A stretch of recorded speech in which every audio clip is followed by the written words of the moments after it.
Well, good morning, church family, and all others that may be tuning in. This is this week's segment of His Word to Me, where we focus on something in God's Word that is relevant and sort of speaking to us at this time.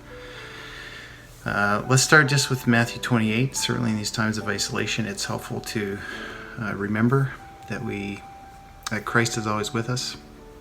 He promised that He will always be with us, even to the end of the age, and that's certainly something to lean on in these uncertain times.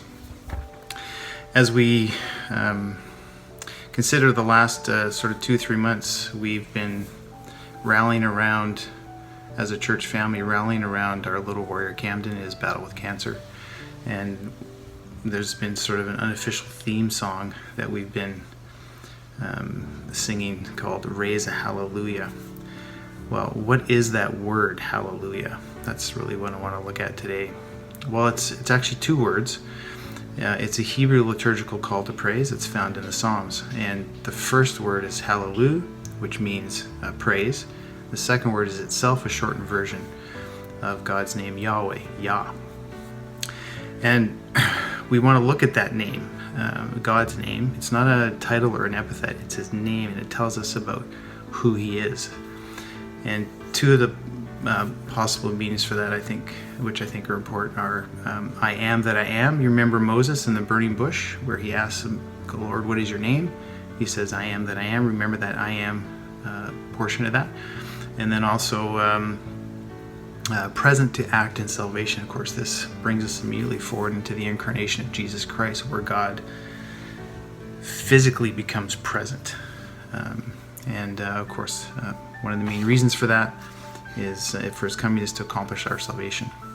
I've always been amazed by people that say Jesus never said He was God. There's this New Age idea that we're actually divine, that we're God. We just forgot that we were God. Well, it's some kind of God that forgets He's God. But they make this statement that Jesus never claimed to be God. Everybody gets to be God, but Jesus. Well, the fact is that there are several times Jesus intentionally and clearly identified Himself as being God. He makes these I am statements.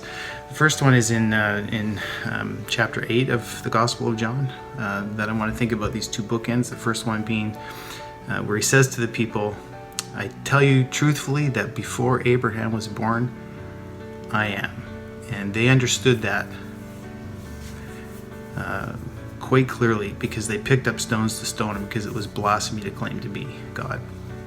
And then the other bookend is in the Garden of Gethsemane, where the crowd and soldiers come to arrest Him, and He says, I am He, and the power of that proclamation just threw them all onto their back, onto the ground. You think that would have been the first clue to maybe get up and leave. But these are the sort of 2 bookends of several I am statements. Most of these can be found in the Gospel of John, which I encourage you to read this week.